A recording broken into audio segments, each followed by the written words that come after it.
Sir नमस्कार। नमस्कार सत साहिब जी। क्या नाम है आपका? मेरा नाम कृष्ण चंद है जी। कृष्णचंद जी, कहाँ से आए हैं आप? मैं जिला हमीरपुर हिमाचल प्रदेश से आया हूँ जी। सर संत रामपाल जी महाराज से कब जुड़े आप? मैं 28 मार्च 2013 को जुड़ा जी। संत रामपाल जी महाराज की शरण में आने से पहले क्या भक्ति साधना करते थे आप? जैसे मैंने आपको पहले बताया कि मैं हिमाचल से बिलोंग करता हूँ, तो हिमाचल को देवभूमि कहा गया है। तो यहाँ हिमाचल में सबसे ज़्यादा देवी देवताओं की ही पूजा की जाती है। तो भक्ति साधना का तो हमें पता ही नहीं था क्या होती थी। बस जैसे लोग पूजा पाठ किया करते थे, धूप जला दो, जोत जला दो, घंटी बजा दो, बस ऐसे ही किया करते थे। सर संत रामपाल जी महाराज की शरण में कैसे आना हुआ? जी, मैं एक दिन ऐसे ही घर में टीवी पे, मैं ज़्यादातर टीवी पे मैं फिल्में कम देखता था। टीवी पे मैं संतों की वाणियाँ ज़रूर सुनता था, जो संत प्रवचन टीवी पे किया करते थे। तो उनको एक दिन ऐसे ही चैनल बदलते बदलते अचानक से साधना चैनल मैंने लगाया, तो परमात्मा की मेरे को गुरु महाराज की 2 वाणियाँ सुनने को मिली कि त्रिविद्याओं की भक्ति में ये भूल पड़े संसार, कहे कबीर निज नाम बिना कैसे उतरो पार, 3 देव की जो करते भक्ति उनकी कदे ना हो वह मुक्ति। और इतने में वो ख़त्म हो जाता है प्रोग्राम। तो मेरे दिमाग में ऐसा हुआ कि भाई ये संत तो लगते नहीं, क्योंकि संतों की वेशभूषा हमारे दिमाग में लाल पीले वस्त्र, बहुत सारी मालाएं, ऐसे कुछ वेशभूषा हमारे मन में संतों की है। तो एक सादे लिबास में एक इंसान, पंडित जी भी नहीं लगे ये, क्योंकि पंडित जी तिलकधारी होते हैं। तो हमने सोचा दिमाग में कि भाई ये पंडित जी तो हैं नहीं, संत भी नहीं लगते, तो ये कोई ऐसे इंसान हैं भाई, या तो ये बहुत पहुँचे हुए महापुरुष हैं या कोई हिंदू धर्म के कट्टर दुश्मन हैं। तो ठीक दूसरे दिन मैंने उसी टाइम फिर टीवी लगाया, थोड़ा आधा घंटा पहले, तो वो सत्संग चल रहा था। तो वो परमात्मा गुरु महाराज जी ने हमारे ने, जो उस वक्त मेरे को नहीं पता था ये महापुरुष ऐसे हैं या परमात्मा स्वरूप हैं या परमात्मा के अवतार हैं। अब तो मैं ऐसे मानता हूँ कि यह परमात्मा का ही साकार रूप है। तो मैंने सोचा कि भाई ये क्या ज्ञान दे रहे हैं, मेरी वो समझ में नहीं आया लगभग 8-10 दिन तक। कभी वो कहते कबीर परमात्मा, कभी कहते विष्णु ब्रह्मा महेश, तो वो 8-10 दिन 15 दिन तक मेरी कुछ समझ में नहीं आया। लेकिन मैं चिपका रहा टीवी के साथ, क्योंकि एक नई चीज़ थी, नया ज्ञान। और बीच बीच में 15 दिन बाद मेरे को वो समझ आने लगी बातें, जब गुरु महाराज ने सारे वेदों से, गीता से और चारों धर्म के ग्रंथों से प्रमाण देने शुरू कर दिए, तो मैं गदगद हो गया जी। तो इस करके फिर मैं लगभग उसको 6-7 महीने 8 महीने साधना टीवी पे वो सत्संग आता रहा और मैं देखता रहा, और सारे प्रमाण देख के गीता से, वेदों से और कुरान शरीफ से और पवित्र गुरु ग्रंथ साहब जी से सब प्रमाण जब गुरु महाराज ने दिखा दिए, तो मेरे को तसल्ली होगी कि मैं एक अच्छी जगह पहुंच गया हूं और मैं एक पूर्ण संत की शरण में जाने के लिए तैयार हूं। सर जैसा कि आपने बताया कि पहले आप देवी देवताओं की भक्ति करते थे, फिर आपने संत रामपाल जी महाराज का ज्ञान सुना। सर आपको ऐसा क्या ज्ञान सुनने को मिला जिससे आप प्रभावित हुए? लगभग 30-35 साल से मेरे मन में एक ऐसी कसक बनी रहती थी कि जब मैं कहीं कैलेंडरों पे या कहीं, जैसे ज़्यादातर ये टीवी में जो सीरियल चले, अपना रामानंद सागर जी का रामायण और बी.आर. चोपड़ा जी ने महाभारत बनाई थी, उसमें मेरे को ये विष्णु ब्रह्मा महेश जी के किरदार देखने को मिले। तो वहाँ मैंने ये पाया कि ये भी भक्ति करते हुए दिखाई दिए। तो मेरे मन में ये कुछ सवाल उठते रहे कि ये किसकी भक्ति करते हैं। किसी से पूछता था तो मेरे को ये जवाब मिलता था कि ये एक दूसरे की भक्ति करते हैं। तो ये बात मेरे गले नहीं उतरती थी, क्योंकि अगर जर्नल जर्नल की को सल्यूट नहीं मारता, जर्नल जर्नल से हाथ मिलाता है। अगर ये तीनों शक्तियाँ, तीनों भगवान एक जैसी शक्ति इनकी बराबर है, तो एक दूसरे की क्यों भक्ति करेंगे ये? तो ये बातें मेरे मन को खाती थी, जिसका मेरे को कहीं भी जवाब नहीं मिलता था। और संत रामपाल जी महाराज के जब मैंने ये प्रवचन टीवी पे सुने, तो इन सभी बातों का जवाब जो था मेरे को मिला, और वो बातें मेरे को ऐसे मन के, मेरे दिल के और पार हो गई। जैसे महाभारत में एक किरदार आया था अपना भीष्म पितामह जी का, जिनको एक बाण लगे थे और आर पार हो गए थे। तो संत रामपाल जी के जितने भी प्रवचन हुए वो मेरे को ऐसे आर पार कर गए जैसे भीष्म पितामह जी को बाण। सर संत रामपाल जी महाराज से नाम दीक्षा लेने के बाद आपको क्या लाभ मिले?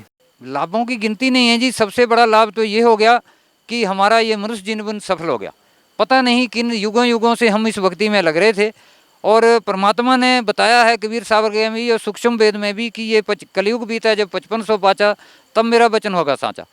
तो धन्य है हमारे माता पिता, और धन्य है ये भारत देश की धरती जहाँ हमारा जन्म हुआ, और धन्य है वो गांव जहां हमारे गुरु परमात्मा प्रकट हुए और हम उनकी शरण में गए। सर संत रामपाल जी महाराज ने सभी धर्मगुरुओं की भक्ति पद्धति पर एक प्रश्न चिन्ह खड़ा कर दिया है, जितने भी हिंदुस्तान में हैं। क्या सर संत रामपाल जी महाराज जो साधना बताते हैं क्या वो सही है? बिल्कुल सही है जी, क्योंकि एक प्रमाणित ज्ञान है जिसका चारों धर्मों के चारों ग्रंथों में प्रमाण है। गुरु महाराज ने किसी धर्म को ये ऊंचा नहीं मानते। गुरु महाराज जी ने बोला है कि सभी धर्म, कोई धर्म नहीं है, इंसानियत से बड़ा कोई धर्म नहीं है, इंसानियत ही सबसे बड़ा धर्म है। ये पशु पक्षी भी, जीव भी, ये भी हमारे ही भाई हैं। बस अपने कर्मों अनुसार इनको जीव कैसी योनि मिली है, हमें मनुष्य योनि मिली है। ये किसी धर्म को बड़ा या छोटा नहीं कहते, इंसानियत के धर्म को ही सबसे बड़ा मानते हैं। सर क्या संत रामपाल जी महाराज से नाम दीक्षा लेने के बाद नशा छूट जाता है?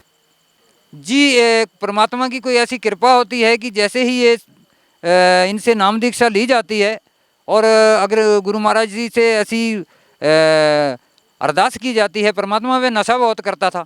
पहले तो बिना नशा करने वाले को वहाँ जाने ही नहीं दिया जाता, और फिर भी अगर कोई ऐसा चला जाता है कि वो कहता है परमात्मा से, अगर अरदास करता है कि जी हमसे नशा नहीं छूटता, तो परमात्मा ऐसी कृपा करते हैं अपने बच्चों के ऊपर। सर क्या आप कोई नशा करते थे? जी हाँ, मैं स्मोकिंग ज़्यादा करता था, बहुत ज़्यादा। सर कैसे छूटी? वो बस परमात्मा से मैं जैसे ही गुरु महाराज जी से दीक्षा ली और गुरु महाराज जी ने मेरे सिर पे हाथ रखा, तो गुरु महाराज जी ने बोला भाई कहाँ से आए हो? तो मैंने बोला जी हिमाचल से आया हूँ। तो गुरु महाराज जी कहने लगे भाई मेरा पता कैसे लगा? तो मैंने बताया जी टीवी से लगा। तो गुरु महाराज जी बोले भाई तो घना टाइम लगा दिया आने में। तो मैंने कहा जी मैं स्मोकिंग बहुत करता था, मेरे से बीड़ी सिगरेट छूटती नहीं थी, इस करके मैं लेट हो पाया। सर हिंदुस्तान में लाखों धर्मगुरु हैं, संत रामपाल जी महाराज जी उन धर्मगुरुओं से किस प्रकार भिन्न है? वो इसलिए भिन्न है जी कि संत रामपाल जी महाराज ने जो भी ज्ञान दिया उसका प्रमाण साथ में दिया, और बाकी जितने भी धर्मगुरु हैं वो सब मनमुखी साधना और बेसिर पैर की साधनाएं बताते हैं और कहीं प्रमाण नहीं देते किसी भी बात का। सर ये कहा जाता है कि किसी भी गुरु की शरण में जाने से मुक्ति संभव हो जाती है। गुरु गुरु में कोई भेद नहीं होता, गुरु कोई भी नाम दे दे उसी से जीव पार हो जाता है। आप क्या कहना चाहेंगे? जी नहीं, ऐसा कुछ नहीं है। इसका सभी प्रमाण हमारे धार्मिक ग्रंथों में मिलता है कि कौन से नाम से और कैसे पार होगा, गुरु कैसा होना चाहिए, ये गीता जी में बताया हुआ है 15वें अध्याय के 1 से 4 श्लोक तक। सर आपने हिमाचल से निकलकर हरियाणा में संत रामपाल जी महाराज को अपना गुरु बनाया। सर क्या आपको कोई अन्य संत नहीं मिला जिससे आपको लगा कि इनसे नाम दीक्षा ले लेनी चाहिए? जी नहीं, यहाँ हमारे यहाँ हिमाचल में कई और भी संतों के यहाँ आश्रम हैं, लेकिन मैं सबका ज्ञान सुना तो मेरे वो गले नहीं उतरा। और संत रामपाल जी ने जो ज्ञान दिया हमें, वो हमारे गले ऐसे उतर गया जैसे पतली दूध की खीर। सर ऐसी संत रामपाल जी महाराज में क्या बात है जो भी उनसे नाम दीक्षा लेता है उनके गुणगान करता रहता है? लेकिन सर आज तक संत रामपाल जी महाराज जी का कोई शिष्य या कोई ऐसा धर्मगुरु नहीं मिला जो संत रामपाल जी महाराज की पूजा व साधनाओं पर प्रश्न चिन्ह खड़ा करे। सर आप क्या कहना चाहेंगे? जी मैं ये कहना चाहूँगा कि कोई गुंजाइश ही नहीं है इनके ज्ञान के ऊपर कोई भी प्रश्न चिन्ह खड़ा करने की, क्योंकि उन्होंने जो भी ज्ञान दिया, जो भी बात मुंह से निकाली, जो भी मुख कमल से बोला, उसका साथ में प्रमाण दिया। फिर कोई कहेगा क्या और क्या कोई पूछेगा। सर संत रामपाल जी महाराज जी के बारे में सुना है कि संत रामपाल जी महाराज से नाम दीक्षा लेने के लिए पैसे देने पड़ते हैं। सर आपने कितने पैसे दिए? हमने कोई पैसे नहीं दिए जी, और ये सब एक षड्यंत्र है, कुछ मीडिया वालों का रचा हुआ और कुछ ऐसे आर्य समाजियों द्वारा ये एक षड्यंत्र रच दिया कि जी संत रामपाल जी महाराज लाख रुपए या 2 लाख रुपए या 50,000 रुपये नाम दीक्षा के लेते हैं। वहाँ कोई पैसा नहीं लिया जाता, वहाँ खाना पीना रहना सोना हर एक चीज़ फ्री है। और यहाँ तक भी सुविधा है कि अगर किसी भक्त के पास पैसे की कोई कमी पड़ जाती है, वापसी के लिए किराया नहीं है, तो वो किराया भी वहाँ आश्रम से मिल जाता है। और भक्तों को चलने के बाद पूछा जाता है कि आप आश्रम से अपने घर जा रहे हैं तो आपका कितने दिन का सफ़र है, उतने दिन का खाना साथ लेते जाइए। सर संत रामपाल जी महाराज के साथ ही विवाद क्यों होते हैं? जी संत रामपाल जी महाराज एक सच्चा ज्ञान दे रहे हैं, और जितने भी धर्मगुरु हैं उनसे अलग हटके एक ओरिजिनल ज्ञान है और जिसका शास्त्रों में प्रमाण है। और जितने भी धर्मगुरु ज्ञान दे रहे हैं वो बेसिर पैर का ज्ञान है। उनकी दुकानें बंद हो रही हैं और उनके पास और कोई चारा ऐसा मिला नहीं कि अब इस ज्ञान को कैसे दबाया जाए। और कोशिश भी इन्होंने पूरी की कि संत रामपाल जी महाराज के नाम तक को ख़त्म कर दिया जाए। ऐसी एक कोशिश पहले भी क्रोथा कांड में की गई। सर ऐसी कौन सी बातें हैं जो आज तक किसी धर्मगुरु ने नहीं बताई और संत रामपाल जी महाराज ने आपको बताई? जैसे गीता जी में आधे से ज़्यादा गीता का परमात्मा ने, गुरु महाराज जी ने हमारे ने पढ़ पढ़ के और बता के और डिक्शनरी निकाल के उन शब्दों के अर्थ बताए कि देखो इन धर्मगुरुओं ने, इन शास्त्रियों ने, इन पढ़े लिखे लोगों ने, आचार्यों ने एक गलत अनुवाद कर रखा है। वास्तव में अनुवाद किस शब्द का क्या है वो इन्होंने पढ़ के बताया है, जिससे हमें सारे कंसेप्ट क्लियर हो गए और गीता का ओरिजिनल ज्ञान हमें मिला। सर, संत रामपाल जी महाराज जी के अनुयायी अक्सर इंटरव्यू में बताते हैं कि उनकी कैंसर जैसी भयानक बीमारी भी ठीक हो गई। किसी को कोई बीमारी थी, किसी को कोई बीमारी थी, वो ठीक हो गई। सर, आपको संत रामपाल जी महाराज से नाम दीक्षा लेने के बाद क्या लाभ मिला? अनुभव मिले जी। एक तो हमारा मनुष्य जन्म सफल हो गया, दूसरा एक हमें एक बार जीवन दान मिला। आश्रम से हम वापस आ रहे थे, पेहोवा से थोड़ा पीछे सिंगल रोड था, वहाँ मैं कार चला रहा था और 3 भक्तमतियाँ और 2 हम भक्त गाड़ी में बैठे हुए थे। 2-2:30 बजे का रात का टाइम था, तो भक्तमतियाँ सोई हुई थी, मैं गाड़ी चला रहा था। तो जैसे ही आगे रोड पे मैंने एक ट्रक को क्रॉस करने की और ओवरटेक करने की कोशिश की तो मैंने सोचा भी 6 व्हीलर ट्रक है और जल्दी से इसको ओवरटेक कर दूंगा। तो जैसे ही मैंने उसको ओवरटेक किया तो वो मेरे को देखा कि वो एक लंबी गाड़ी है, तो उसको क्रॉस करते करते आगे से एकदम सामने से गाड़ी आ जाती है मेरे सामने और मेरी आंख बंद हो जाती है और मैं पसीने पसीने हो जाता हूँ और मेरे मुंह से जयबंदी छोड़ निकलता है। और मेरी जब आंख खुलती है तो मैं अपने आप को बिल्कुल सेफ रोड पे गाड़ी चलाता हुआ पाता हूँ और जिस एलपी ट्रक को मैंने ओवरटेक किया वो मेरे पीछे है और मैं उसके आगे हूँ। मेरे को नहीं पता लगा कि वो सामने आने वाली गाड़ी कब निकल गई, कैसे निकल गई। तो उस वक्त मेरे को समझिए जीवन दान मिला हम सभी भक्तों को और जो भक्तमतियाँ बीच में बैठी हुई थी। सर, आप और क्या अनुभव बताना चाहेंगे? और अनुभव ये है कि कोई भी मुझे मिलता है तो मैं उसको ये परमात्मा का ज्ञान बताता हूँ और कुछ बीच में मान लेते हैं, कुछ लोग विवाद करने लग जाते हैं कि जी वो इतने बड़े संत हैं तो जेल में कैसे हैं। तो मैं उनको तो 1-2 जवाब दे देता हूँ कि देखिए हजरत ईसा जी थे, उनको आज गॉड कहा जाता है। ईसाई लोग कहते हैं जी वो गॉड थे, कोई कहते हैं वो प्रभु के पुत्र थे, लेकिन उनको सूली पे टांग दिया। अब टांगने के बाद आज कह रहे हैं कि वो गॉड थे। तो संत रामपाल जी महाराज जेल में नहीं है, वो हमारे दिलों में है, हमारे साथ हैं, वो दुनिया के लिए जेल में होंगे।